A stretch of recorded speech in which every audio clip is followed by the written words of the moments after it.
बायकांनो, आपलं सगळ्यात सुंदर तुम्ही कधी दिसता माहिती आहे? प्रत्येक स्त्री सुंदरच असते बरं का, हे माझं म्हणणं आहे. जसा प्रत्येक पुरुष सुंदरच असतो, नाही का? तुम्ही मला सांगा, आपल्याला जर सून शोधायची आहे, आता ताईचा मुलगा लग्नाला आहे, सून शोधायची आहे, त्यांचा क्रायटेरिया वेगळा आहे, ते सोडून द्या. आपण जनरल बघूयात की आपल्याला सून शोधायची आहे, तर आपण काय कशी असावी बरं आपली सून? सांगा पटपट. सुंदर, ताईने सांगितलं सुंदर. अजून आता शिकलेली हे अलीकडचं आलं. हा, अजून पटपट, आम्हाला संपवायचं आहे. सगळं काम करणारी, संस्कार. तुम्ही फारच सुसंस्कृत बायका आहेत हो. आमच्याकडच्या बायका जरा अडाणी आहेत. आमच्याकडच्या बायका काय बघतात माहिती आहे का? तिचा रंग गोरा पाहिजे, व्हेरी शॉर्ट बट स्वीट, ती गोरी पाहिजे, नाक सरळ पाहिजे, केस काळेभोर लांबसडक पाहिजे, अंगकाठी अशी जरा सडपातळ पाहिजे, जाड, काळी पोरगी, नाक चपट नको. बरोबर? हेच. हा, पोरांपेक्षा जो नवरदेव आहे त्याच्या वरची नको, काना खालची. बायको कशी पाहिजे? काना खालची, कानाच्या वर नको. बर, आपल्याला जावई आणायचं आहे, कसा पाहिजे सांगा पटापट? नोकरदार. बरोबर? क्वालिफाईड, शिकलेला. बाईचा का कोणाचं ऐकणार? बाईचं कोण ऐकत नाही, ते सोडून द्या. तुम्ही किती सांगा मला, मी हे मान्यच करणार नाही कधी. पहिला मुद्दा, तो किती शिकलेला आहे किंवा तो शिकलेला असावा. नंबर 2, त्याच्याकडे नोकरी किंवा व्यवसाय असावा. नंबर 3, त्याच्याकडे प्रॉपर्टी असावी, म्हणजे त्याला स्वतःचं घर असावं, स्वतःची जमीन असावी. चूक की बरोबर? मुलींच्या बाबतीत ती सुंदर, नाक सरळ, सडपातळ, हां, चवळीच्या शेंगेसारखी, बिंगेसारखी, काय काय काय काय काय. ठीक आहे, असं आपल्याला हवं आहे. मला सांगा, स्त्रीचं फक्त काय बघतो आपण? शरीर. तेच ना, शरीर, सौंदर्य. आणि पुरुषाचं काय बघतो? अवकात. त्याची अवकात म्हणजे त्याचं शिक्षण, त्याची प्रॉपर्टी, त्याची कमावण्याची अवकात, त्याची तुम्हाला सांभाळण्याची अवकात. म्हणजे स्त्रीचं स्त्रीत्व म्हणजे तिचं शरीर, आणि पुरुषाचं कमावणं, त्याचं जगणं, त्याचा पुरुषार्थ म्हणजे त्याची प्रॉपर्टी कमावण्याची कॅपॅसिटी. ह्याच गोष्टीत तुमची माझी संस्कृती सामावलेली आहे. कारण स्त्रीकडे बघत असताना आम्ही एक वस्तू म्हणून बघतो, वापरण्याची वस्तू. तिच्याकडे बघत असतानाची आमची एक सामाजिक नजर वस्तू म्हणून आहे, आणि पुरुषाकडे बघण्याची आमची नजर एक माणूस म्हणून आहे. हाच आमचा संघर्ष आहे. आमचा संघर्ष काय? बाईकडे बघत असताना आम्ही वस्तू म्हणून बघतो, उपभोगाची वस्तू म्हणून बघतो, आणि पुरुषाकडे बघताना आम्ही माणूस म्हणून बघतो. महात्मा फुलेंनी स्त्री शिक्षणाची दरवाजे तुमच्या माझ्यासाठी का उघडली? आजकालचे लोक सांगतात, ती मुलगी आहे, ती सून आहे, ती बायको आहे, ती बहीण आहे, ती आई आहे, म्हणून तिला शिकवलं पाहिजे. महात्मा फुले असं म्हणत नाहीत. महात्मा फुलेंनी मुलींच्या शिक्षणाची सुरुवात का केली? कारण ती माणूस आहे. कारण ती माणूस आहे. म्हणून महात्मा फुले म्हणतात की जर स्त्री सती जात असेल तर पुरुष सता का जात नाही? दुसरं लग्न करून पुरुषाला बाईला सवत आणता येते, तर बाईनं दुसरं लग्न करून पुरुषाला सवता का आणू नये? महात्मा फुलेंचं वाक्य आहे हे. महात्मा फुलेंचा विचार आहे. महात्मा फुले पचवणं एवढं सोपं आहे की काय? सावित्रीबाईंच्या बाबतीमध्ये आयुष्यभर स्त्री पुरुष समानतेचा आदर्श या जोडप्यानं घालून दिला. आणि महात्मा फुलेंनी शिकवलं आम्हाला का? तुम्ही माणूस व्हाव्यात, तुम्ही धर्मशास्त्र वाचावं, त्याच्यातल्या चुकीच्या गोष्टी नाकाराव्यात. महात्मा फुले म्हणतात, ज्या दिवशी आमच्या देशातल्या बायका शिकतील त्यावेळेस त्यांच्यावर अन्याय करणाऱ्या धर्मशास्त्राच्या त्या होळ्या करतील, धर्मव्यवस्थेच्या लोकांच्या रेवड्या रेवड्या करतील. काय केलं आमच्या बायांनी? काय केलं आमच्या बायांनी? सत्यनारायण घातले इकडे तिकडे हिंडल्या नुसत्या. महात्मा फुल्यांनी स्त्रीकडे बघण्याचा दृष्टिकोन माणूस म्हणून शिकवला आम्हाला. आणि डॉक्टर बाबासाहेब आंबेडकरांनी भारतीय संविधानाच्या माध्यमातून या देशाच्या संविधानानं तुम्हाला मला या पुरुषांसोबत नागरिक केलं. सगळेच्या सगळे हक्क अधिकार तुम्हाला मला एका फटक्यात भारतीय संविधानानं दिले. परदेशात अगदी जे जे पुढारी देश आहेत बायकांनो, त्यात इंग्लंड असेल, अमेरिका असेल, फ्रान्स असेल, या देशांमध्ये स्त्रियांनी मताचा हक्क मिळावा म्हणून अडल्ट फ्रँचाइजचे लढे उभारले, भांडल्या, मोर्चे नेले, संसदेसमोर मेल्या बायका. तुमच्या माझ्या देशामध्ये आपण कोणताच मोर्चा काढला नाही, तरी सुद्धा तुम्हाला आम्हाला मताचा हक्क, शिक्षणाचा, बोलण्याचा, लिहिण्याचा, सगळ्या ठिकाणी नोकऱ्या करण्याचा, सगळेच्या सगळे हक्क भारतीय संविधानानं तुम्हाला मला दिले. आमच्या बायकांनी शिकल्याबरोबर पहिलं पुस्तक कोणतं वाचावं? भारतीय संविधानाचं वाचावं, नाही का? पण आमच्या बायका रिकाम्या गोष्टी वाचण्यात लय पटाईत. याचे पारायण, त्याच्या कथा, त्याचं कथा वाचन, त्याचं प्रवचन, त्याचं कीर्तन.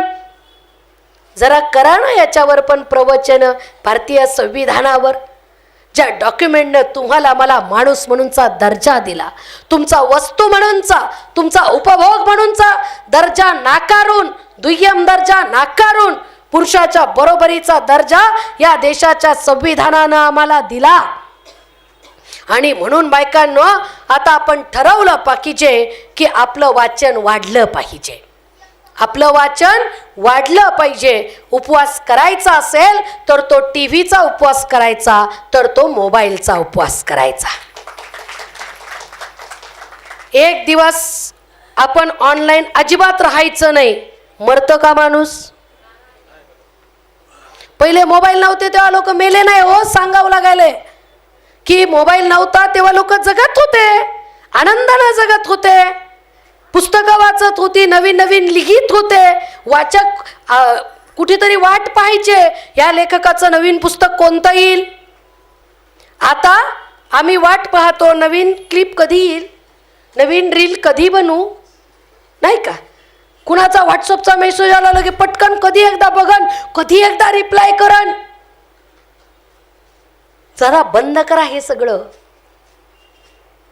नुसतं गुड मॉर्निंग, गुड आफ्टरनून, याचा फोटो, त्याचा फोटो, याचा वाढदिवस, त्याचा वाढदिवस. खूप काळजी वाटत असेल तर 1000 रुपयाचं पाकिट घरी नेऊन द्यायचं. एखाद्याला खूप विश करावं वाटतंय मला, नाही का?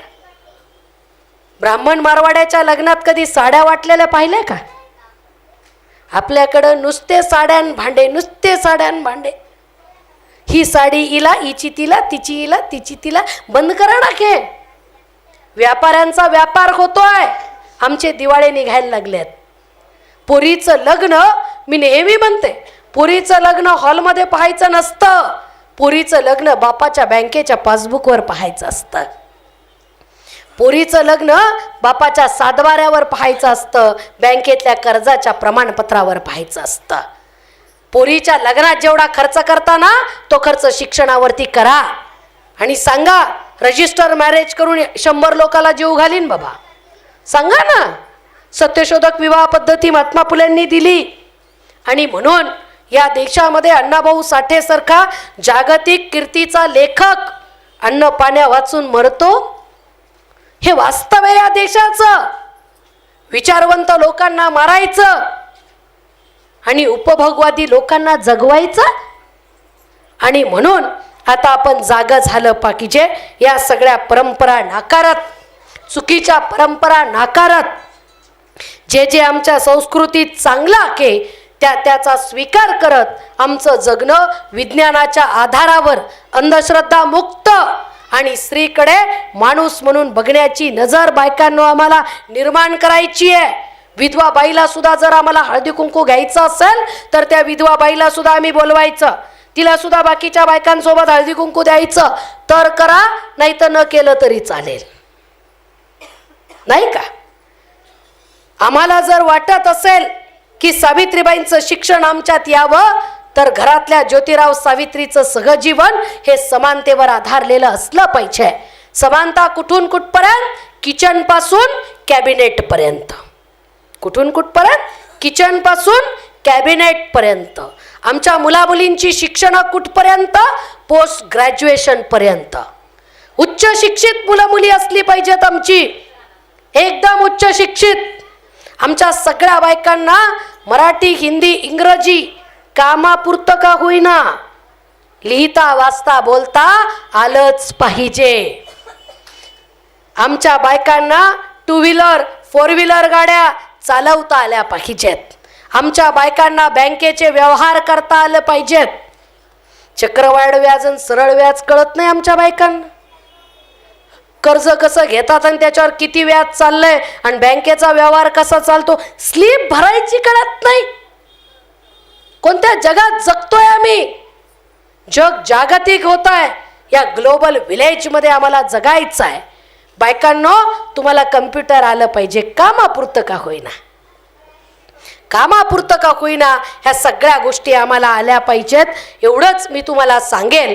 अंधश्रद्धा प्रत्येक उपवास करताना, प्रत्येक सण करताना एकच होमवर्क करा बायकांनो, त्याचा इतिहास वाचा, त्याचा इतिहास वाचा आणि तुम्हाला योग्य वाटलं तर करा. या देशात तुम्हाला संविधानानं स्वातंत्र्य दिलं. कुणाला कोणता धर्म स्वीकारायचा, कुणाला कोणता पूजा अर्चा करायचा, याचं स्वातंत्र्य आहे तुम्हाला. पण त्याआधी वाचा.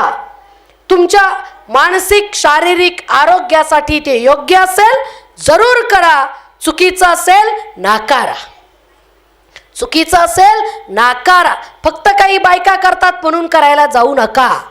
मेंढ्यांचे कळप असतात, सिंह एकटा चालत असतो. मग तुम्हाला कळपात जगायचंय का वाघ सिंहासारखं स्वतंत्र जगायचंय, तुम्ही ठरवायचं. तुम्हीच ठरवायचं की सगळं. हे फक्त मी चर्चा करतेय तुमच्या सोबत.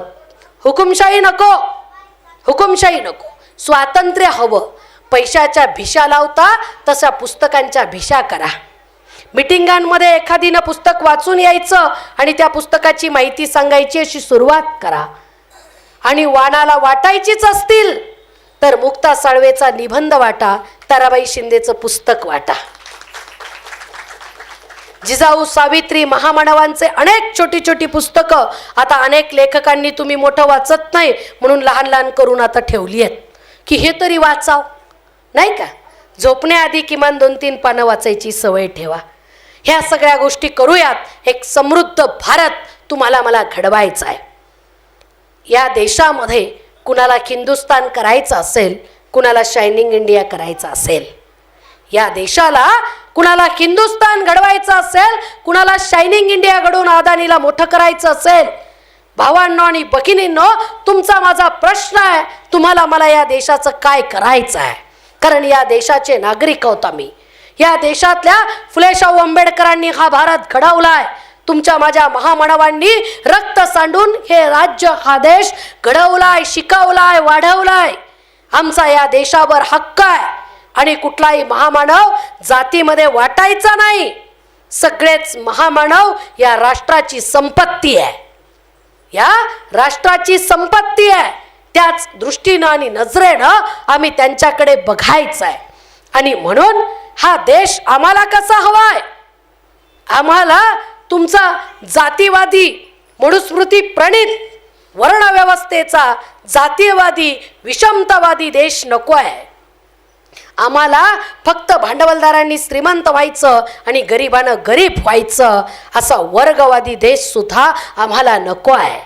आम्हाला हवा के भारतीय संविधानाच्या प्रास्ताविकेनं दिलेली मूल्य, समता, स्वातंत्र्य, बंधुता, न्याय, सार्वभौमत्व, लोकशाही, बंधुभाव, संधीची दर्जाची समानता आणि आम्हाला समर्पित असणाऱ्या या संविधानाच्या मानवी मूल्यावर उभा असलेला भारत तुम्हाला मला हवा आहे. आणि तो भारत घडवण्यासाठी तुम्हाला मला प्रयत्न करायचे आहेत. बाबासाहेबांनी संविधान सभेसमोर शेवटचं भाषण केलं. त्या भाषणात खूप मुद्दे सांगितले. मी संविधान निर्माण केलं म्हणून माझं कौतुक करा, सत्कार करा, मी किती कष्ट केले हे बाबासाहेब सांगत बसले नाकीत. बाबासाहेबांनी सांगितलं संविधानासमोर कोणकोणते धोके आहेत ते मी सगळं सांगणार नाही. फक्त एक मुद्दा मला तुम्हाला आवर्जून सांगायचा आहे. पॅट्रियल डॅनियल ओ कॉन्वेलचं वाक्य उद्धृत करून बाबासाहेब म्हणतात, no man can be grateful of the cost of his honour, no women can be grateful at the cost of her chastity, and no nation can be grateful at the cost of its liberty. कुठलीही माणूस हा त्याचा सन्मान कुणाच्या तरी पायात देऊन कधी पण स्वतःला ग्रेट म्हणू शकत नाही. कुठलीही स्त्री आपलं चारित्र्य देऊन, आपलं शील देऊन स्वतः ग्रेटफुल राखू शकत नाही. तसंच कुठलंही राष्ट्र आपलं स्वातंत्र्य कुणाच्या तरी पायावर अर्पण करून स्वतंत्र राष्ट्र म्हणून उभं राखू शकत नाही. पुढे बाबासाहेब म्हणतात, in India Bhakti or what may be called the path of devotion or hero worship plays a part in its politics unequaled in magnitude by the part its place in the politics of any other country in the world. Bhakti in relation may be a road to the salvation of the soul, but in politics bhakti or hero worship a sure road to degradation and to eventual dictatorship. बाबासाहेबांचा म्हणण्याचा अर्थ असा की भारताच्या बाबतीत बोलायचं झालं तर भक्ती किंवा एखाद्याच व्यक्तीची खूप पूजा करणं, व्यक्तिपूजा, एखाद्या माणसाला देव मानलं की तो चुकूच शकत नाही, तो एकदम करेक्ट असं म्हणायचं आणि त्याच्या चरणावरती सगळं अर्पण करून टाकायचं, हे धर्माच्या बाबतीमध्ये स्वर्गात नेणारा मार्ग असू शकेल. त्यांचा तो असू देत. बाबासाहेब काय म्हणतात, धर्माच्या बाबतीमध्ये तो स्वर्गप्राप्तीचा मार्ग असू शकेल, त्यांच्या बाबतीत तो असू देत. पण ज्या वेळेस गोष्ट राष्ट्राची येते त्यावेळेस कुठल्याही राष्ट्राला, त्यावेळेस कदाचित गांधीजींबद्दल बाबासाहेब बोलत असावेत. बाबासाहेब म्हणतात, भारत हा व्यक्तिपूजक देश आहे. एखाद्या व्यक्तीला देव मानलं की त्याच्या मागे मेंढरासारखी जाणारी आमची जमात आहे. बाबासाहेब म्हणतात की भारताच्या बाबतीमध्ये हा रोग खूप मोठा आहे आणि म्हणून एखाद्या राष्ट्राच्या बाबतीमध्ये व्यक्तिपूजा ही राष्ट्राला हुकुमशाहीकडे घेऊन जात असते. आणि आज तुमच्या माझ्या आजूबाजूचं वातावरण बघता बाबासाहेब जणू काही आजच्या संसदेत बसून, एखाद्या खुर्चीवरती बसून तुमच्या माझ्या देशाविषयी बोलतायत असं ते भाषण आहे. आपण ते मुळातून वाचलं पाहिजे. आणि म्हणून आपल्या देशाला हुकुमशाहीकडे न्यायचं का आपल्या देशाला संविधानाच्या मूल्यावर आधारलेला भारत करायचा, ही चॉईस तुमच्या माझ्या हातात आहे. ती चॉईस आपण निवडली पाहिजे आणि ती चॉईस आपला भारत असला पाहिजे. ती चॉईस आपली हुकुमशाह असता कामा नये. आणि भक्ती हा आपला मार्ग नाही, आपला अनुयायांचा मार्ग आहे. आपण फुले शाहू आंबेडकरांचे भक्त नाही आहोत. अण्णाभाऊ साठे, फुले शाहू आंबेडकर, मुक्ता साळवे, जिजाऊ सावित्री, अहिल्या, आपण यांचे भक्त नाही आहोत, आपण त्यांचे अनुयायी आहोत. त्यांच्या विचारावर जगावं, त्याच्यात नवीन विचारांची काळानुसार भर घालावी आणि येणाऱ्या पिढ्यांचे मार्ग स्वातंत्र्यानं, समृद्धीनं, समानतेनं आणि बंधुभाव भगिनी भावानं भरून टाकावेत. याच्यासाठी आम्ही अनुयायी म्हणून कार्य केलं पाहिजे, भक्त म्हणून नाही. आणि म्हणून या भक्तीच्या परंपरा, संतांची परंपरा मी म्हणत नाही, सध्याच्या ज्या भक्तीच्या परंपरा आहेत त्या परंपरा आम्हाला नाकाराव्या लागतील. हा संदेश बाबासाहेबांनी आम्हाला दिला. तो संदेश आपण आजच्या काळामध्ये समजून घेतला पाहिजे. बिसेप महिला सन्मान परिषद ही ज्यांनी आयोजित केली ते बिसेप प्रणित सत्यशोधक कर्मचारी बचत गट आणि ज्ञानज्योती मुक्ता साळवे महिला बचत गट या दोन्ही संघटनांची मी मनापासून आभारी आहे की आपण या महिलांना सन्मान देण्यासाठी या परिषदेचं आयोजन केलं. आणि त्या निमित्तानं आपण मला या ठिकाणी निमंत्रित केलं, आपल्याशी संवाद साधण्याची संधी दिलीत, त्याबद्दल मी तुम्हा सर्वांची अतिशय ऋणी आहे, आभारी आहे. तुम्ही सुद्धा मला शांतपणे ऐकून घेतलं. बायकांचा कार्यक्रम म्हणले पुरुषांनी यायचं नसतं, हा चुकीचा समज आहे. कारण कुठलीच गोष्ट वैयक्तिक नसते, प्रत्येक गोष्ट ही सामाजिक असते. स्त्रियांचा विषय असो की पुरुषांचा असो, तो दोघांचाही असतो. आपण स्त्री आणि पुरुष दोघं सुद्धा माझे भगिनी भाऊ या ठिकाणी उपस्थित आहेत, त्याबद्दल तुम्हा सर्वांची सुद्धा मी अतिशय आभारी आहे, ऋणी आहे. आणि या सगळ्या महिला वेगवेगळ्या क्षेत्रात काम करतात आणि तरीसुद्धा सामाजिक काम करतात, त्याबद्दल त्यांचीसुद्धा मी अत्यंत आभारी आहे. कारण घरातला स्वयंपाक, ऑफिसची नोकरी हे सगळं करायचं म्हणजे तारेवरची कसरत आहे. मी नेहमी म्हणते, शिकलेल्या बायकांपेक्षा अडाणी बायका सुखी आहेत. कारण आमचं सँडविच होत चाललं आहे. घरातला मालक आणि ऑफिसचा मालक या दोन मालकांमध्ये आमचं सँडविच होत चाललं आहे. म्हणून बायकांना तुम्हाला एक मंत्र जरूर सांगते, मुलीला जसा स्वयंपाक शिकवता तसा मुलाला की स्वयंपाक शिकवा. मुलीला जसे सगळे संस्कार देता तसे मुलाला की सगळे संस्कार द्या, चारित्र्याचे, सन्मानाचे, समाजात जगण्याचे. कारण माझं स्पष्ट मत आहे, स्वयंपाक कुणाला यावा, ज्याला खायला लागतं त्याला स्वयंपाक आला पाहिजे. जाता जाता माझी एक कविता सांगते आणि थांबते. तुम्हा सर्वांचे मनापासून आभार. एक पुरुष स्त्रीचं वर्णन करताना म्हणतो, मी जन्माला आलो तेव्हा मला स्वतःचं अमृततुल्य दूध देणारी आणि स्वतःच्या कुशीची उब देणारी एक स्त्री होती, ती माझी आई होती. मी मोठा होऊ लागलो, चालता चालता पडायला लागलो, हसता हसता रडायला लागलो. मला पडताना सावरणारी आणि रडताना की हसवणारी एक स्त्री होती, ती माझी बहीण होती. मी मोठा होऊ लागलो, शिक्षणाची गरज निर्माण झाली. आईनं इवलंसं बोट धरून मला शाळेत नेलं. माझ्या चिमुकल्या हातांना धरून मला मुळाक्षर शिकवणारी आणि जगण्यासाठी समृद्ध करणारी एक स्त्री होती, ती माझी शिक्षिका होती. आयुष्य जगत असताना मी प्रौढ झालो आणि लग्नाच्या बोखल्यावर चढलो. माझ्या आयुष्यात एक स्त्री आली, जिनं माझ्या सुखातकी आणि दुःखातकी मला समर्थपणे साथ दिली. मी हरलो, पराजित झालो, तिच्या खांद्यावरती डोकं ठेवून निवांत रडलो. त्या अपयशासकीत जिनं मला स्वीकारलं, सांभाळलं, शेवटपर्यंत निभावलं, ती एक स्त्री होती, ती माझी बायको होती. आयुष्य जगत असताना मी अधिकाधिक व्यवहारी झालो, तसा कठोर झालो. माझ्या या कठोर हृदयाला बर्फासारखं वितळवणारी आणि लहान मुलासारखं मला खळखळून हसवणारी एक स्त्री होती, ती माझी मुलगी होती. आयुष्य जगून झालं, मी म्हातारा झालो.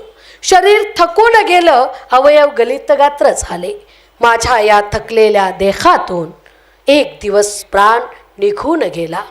माझ्या या निष्प्राण देहाला जिनं स्वतःच्या कवेत घेतलं आणि मला कायमचं चिरशांत केलं, ती एक स्त्री होती, ती माझी मातृभूमी होती, ती माझी मातृभूमी होती. धन्यवाद. जय जिजाऊ, जय शिवराय, जय भीम.